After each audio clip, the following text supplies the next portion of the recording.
Bom dia, estou aqui para o nosso devocional. Hoje, então, nós vamos ler Lucas. Eu quero ler com você Lucas, capítulo 8, a partir do versículo 22. A palavra diz assim: E aconteceu que, em um daqueles dias, ao entrar no barco, pediu Jesus aos seus discípulos: Passemos para outra margem do lago, e partiram. Enquanto navegavam, ele adormeceu e abateu-se sobre o lago uma grande tempestade com fortes ventos, de modo que o barco estava sendo inundado e eles corriam risco de naufragar. Então os discípulos correram para acordá-lo, exclamando: Mestre, mestre, estamos a ponto de morrer. Ele se levantou e repreendeu a tempestade e a violência das águas. Tudo então se acalmou e houve perfeita paz. Jesus, no entanto, dirigiu-se aos seus discípulos e indagou: Onde está a vossa fé? Mas eles, amedrontados e maravilhados, interrogavam uns aos outros: Quem é este que até os ventos e as ondas dá ordens e eles lhe obedecem? Então, o que nós aprendemos aqui? Jesus, gente, ele nos mostra aqui que nós vamos passar por situações difíceis, por ventos fortes, por tempestades, que muitas vezes vão tentar fazer com que o nosso barco, que é a nossa vida, venha naufragar. Porque vão se levantar situações para tentar nos deixar prostrados. Situações que vão tentar muitas vezes, testar a nossa fé.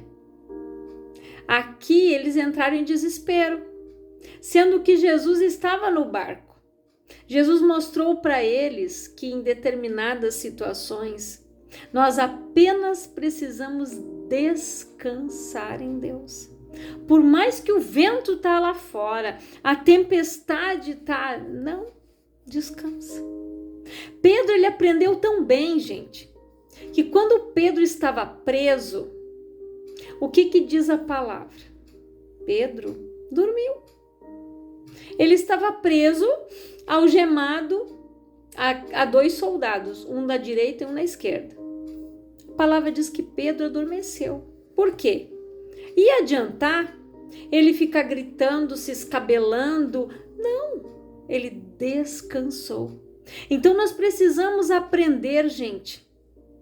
Como diz a palavra em Eclesiastes, há tempo para tudo determinado debaixo do sol. Tem tempo de chorar, tem tempo de sorrir, tem tempo de plantar, tem o tempo de colher aquilo que nós plantamos, tem tempo para tudo. Tempo de nos alegrar, o tempo que nós vamos chorar, porque nós vamos passar por situações muitas vezes de luto, situações de perdas, situações difíceis que vão nos fazer chorar. E vai chegar um momento que nós vamos sorrir. Mas nós precisamos, gente, aprender a descansar e confiar em Deus totalmente. A palavra diz: lançando sobre Ele toda a vossa ansiedade, porque Ele tem cuidado de vós. É toda a vossa ansiedade. Não é só pela metade. Tem gente que entrega o problema para Deus, vai lá e pega de volta. Não, é descansar em Deus totalmente. Dizer: Senhor, está nas tuas mãos. Por mais que venha mais uma má notícia, você vai dizer: Senhor, está nas tuas mãos, a tua palavra diz assim, e eu confio no Senhor.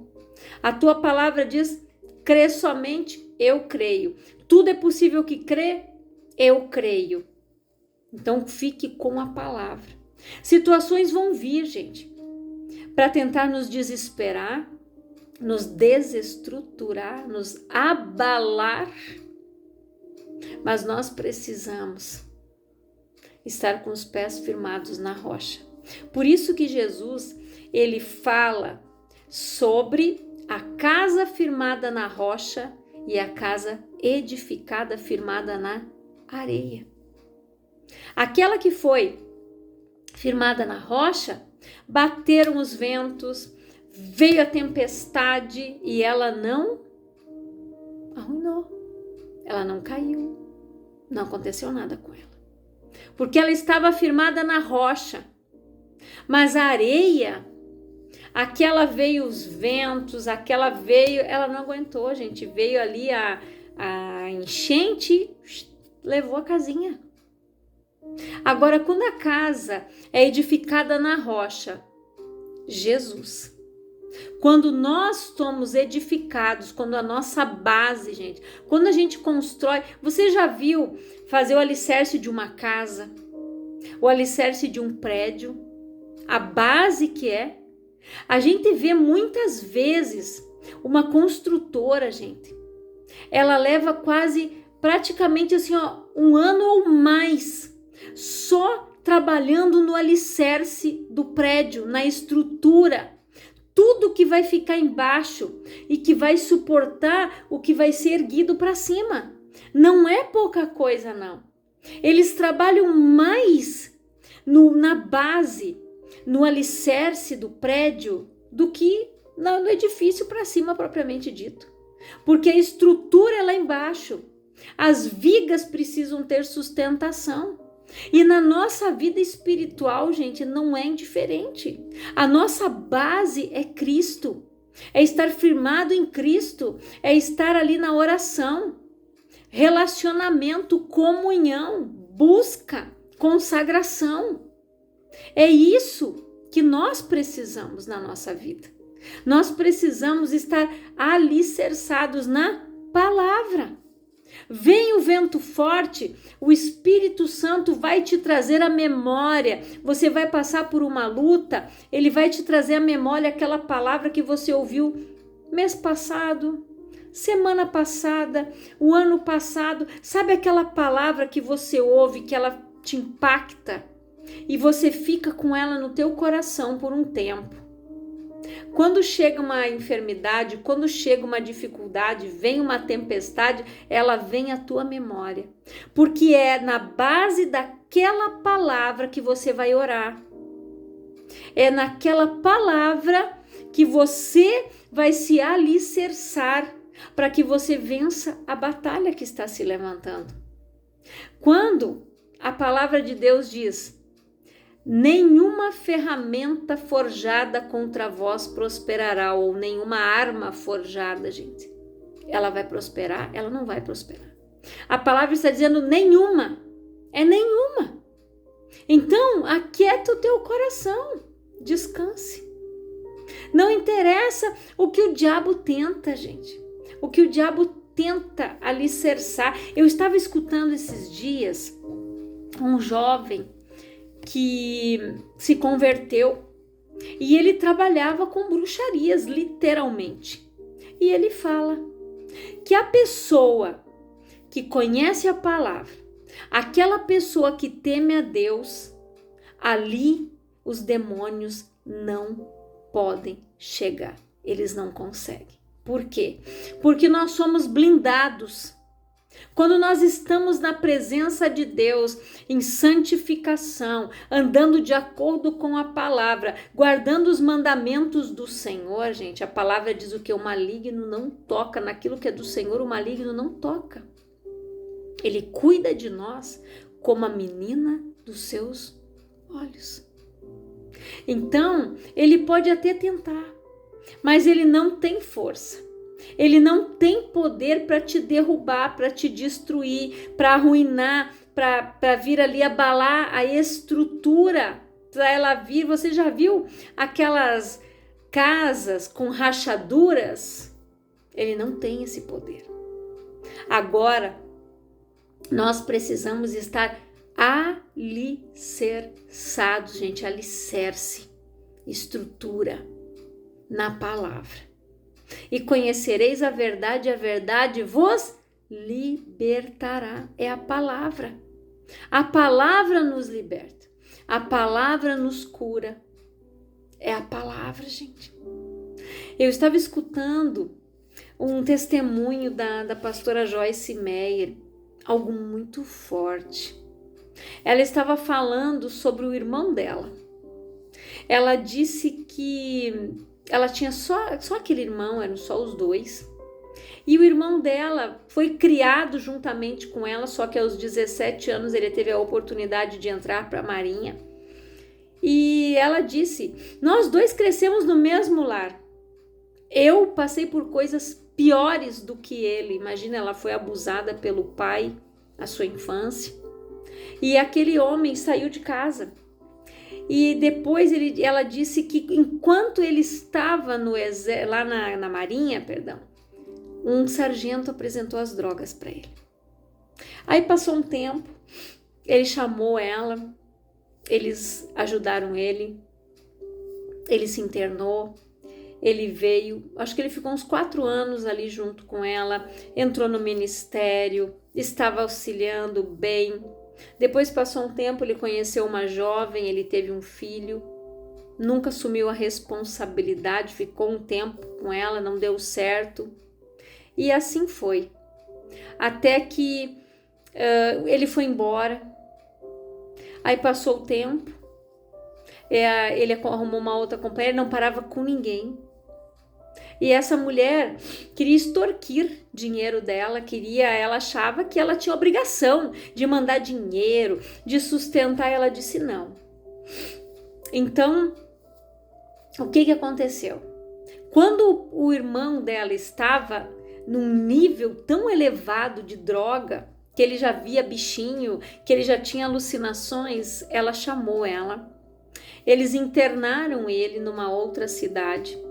Lá ele teve a oportunidade novamente de se voltar para Cristo, teve uma profissão, ele abandonou tudo. E o tempo todo ele culpava as pessoas, ele culpava a mãe, ele culpava o pai, ele culpava o passado, ele só arrumava culpas para os outros, mas ele não assumia as suas culpas. Ele não quis mudar. Ela disse que ele escolheu morrer num lugar sozinho, que tudo que ela recebeu dele foi um envelope. O que sobrou, os bens dele, tinha um óculos, o crachá que ele usava quando ele pertencia ao ministério dela, alguma identificação da empresa que ele trabalhou. Ela disse que as coisas que por algum momento, um determinado momento, foram boas para ele, aquelas memórias, era o que ele guardava naquele envelope. Mas ele teve toda a chance de mudar, gente. Por isso que ela mesmo disse que dependendo de tais pessoas não podemos ajudar, se ela não quer se ajudar. Deus, gente, nem ele faz nada se a pessoa não der permissão. Se ele não disser, Senhor, eu quero mudar. Se a pessoa não disser, eu quero me internar, eu quero largar as drogas, eu quero largar a bebida, eu quero, é eu que tenho que querer. Deus não faz nada obrigado. Deus não leva ninguém arrastado para uma clínica. Deus não faz isso. Ele faz aquilo que você dê permissão. Quando você olha para você e diz, eu preciso de ajuda, eu preciso de um psicólogo, eu preciso de um terapeuta, eu preciso de ajuda, eu preciso mudar, eu não posso mais ser assim. Aí Deus entra em ação. Quando você admite que você precisa mudar. Um dia a pastora Sandra disse assim, nunca ajude um lascado sem saber o porquê que ele está lascado. Gente, é uma grande verdade. Se eu não sei o porquê que aquela pessoa está lascada, eu vou lá dar uma de boa samaritana e vou ajudar. Deus está tratando ela, sabe o que vai dizer? Agora eu vou tratar contigo também, não mandei tu te meter aqui. Às vezes aquela pessoa está passando por um tratamento para ver se ela se cura, para ver se ela cai em si, para ver se ela abre os olhos. Tem pessoas, gente, que um dia tiveram boas condições e perdeu aquela condição. Hoje, ela precisa olhar para a sua realidade e ver que a vida dela mudou alguns quesitos. Que ela não pode mais comprar determinadas coisas tão caras. Eu preciso comprar algo de médio. ou um pouquinho mais inferior. A pessoa precisa olhar para as suas condições. A própria palavra diz: cada um contribua conforme a sua prosperidade, gente. E assim é na nossa vida. Eu não posso viver uma vida de ostentação se eu não tenho como bancar ela. Eu preciso andar de acordo com as minhas condições. Então, tem pessoas que precisam tomar um choque de realidade para mudar, para procurar um emprego, para se coçar, como a gente diz, para fazer alguma coisa, porque nada cai do céu por descuido. Tem gente que acha que os outros têm a obrigação de dar as coisas para elas o tempo todo, o tempo inteiro. Tem gente que sai da casa do pai e da mãe, mas acha que o pai e a mãe tem que continuar sustentando. Não. Enquanto você mora com os teus pais, é uma coisa.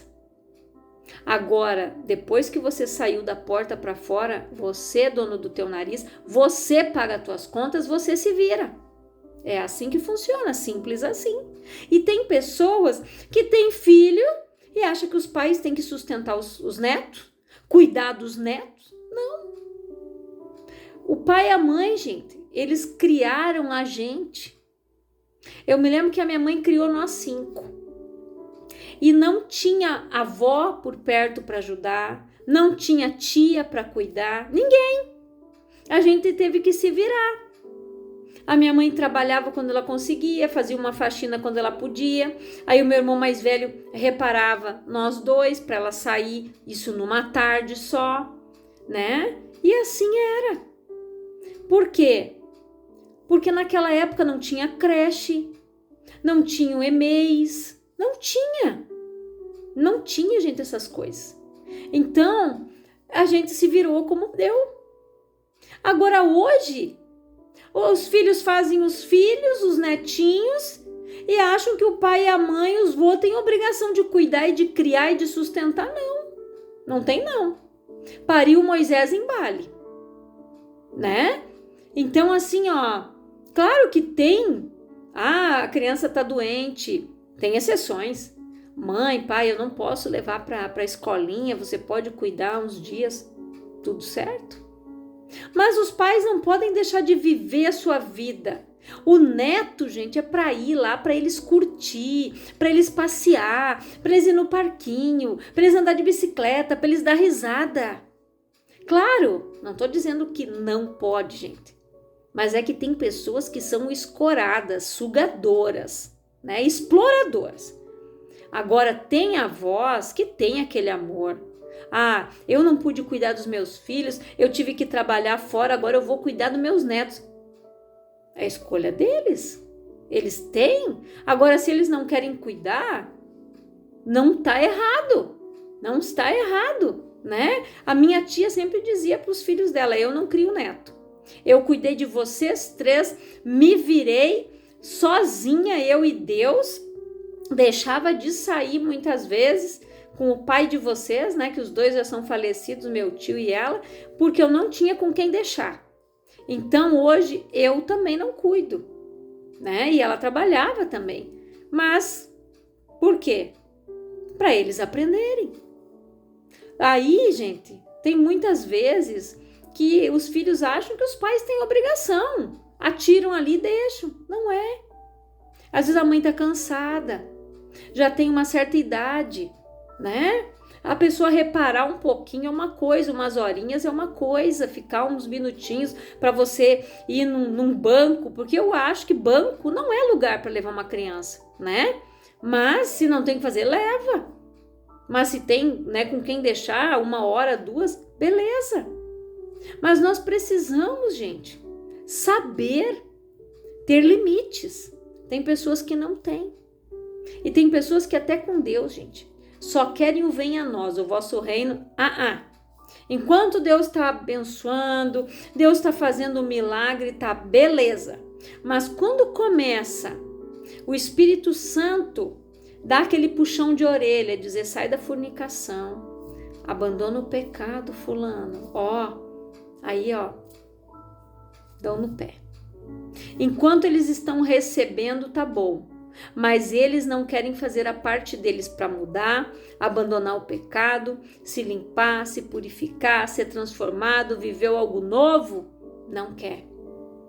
Ela só quer o venha a nós, o vosso reino. Aí depois acontecem as coisas, se afastam de Deus, ainda culpam a Deus das coisas que aconteceram na vida deles. Mas eles se afastam, só buscam quando tem interesse. Eu já conheci, já vi muitas pessoas, gente, nesses anos que eu estou no Evangelho, que só iam na igreja quando estavam desempregadas, quando estavam doentes, quando estavam passando por um problema financeiro, emocional. Aí elas estavam na igreja. No momento que elas melhoravam, elas, nem para voltar para agradecer. Eu vim aqui dar um testemunho, eu quero agradecer porque eu fiz a campanha, Deus abriu a porta. Nada, gente. Ingratidão total. Sabe quando Jesus olhou para aqueles leprosos? Um voltou para agradecer, ele disse, mas não eram 10? Só um voltou. E um estrangeiro, que não era nem israelita, para você ver, que nem tudo que está em Israel, gente, é israelita. Nem todo aquele que está dentro de uma igreja, dando aleluia, glória a Deus, vai para o céu. Não se engane.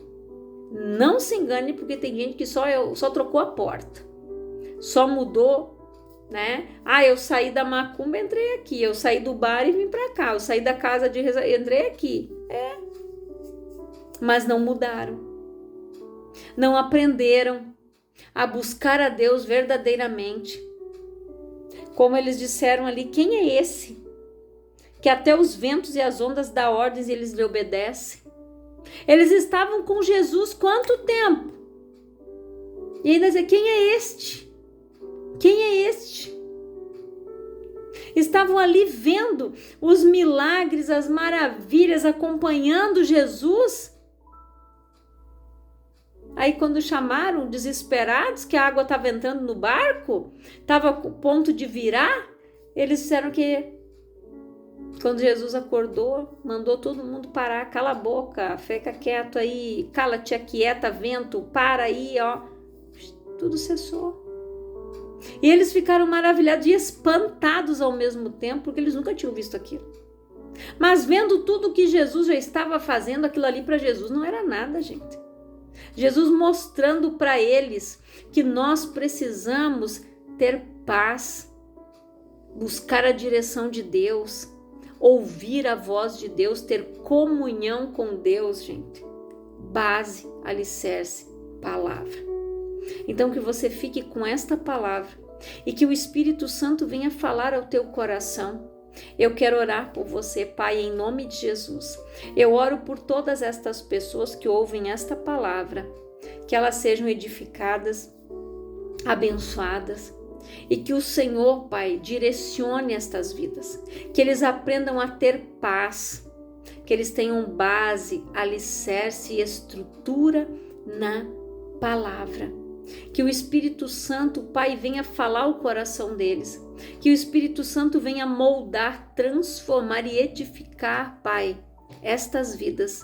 Que eles tenham base, alicerce na palavra, para que possam ser edificados em nome de Jesus. Que Deus te abençoe grandiosamente, no nome de Jesus.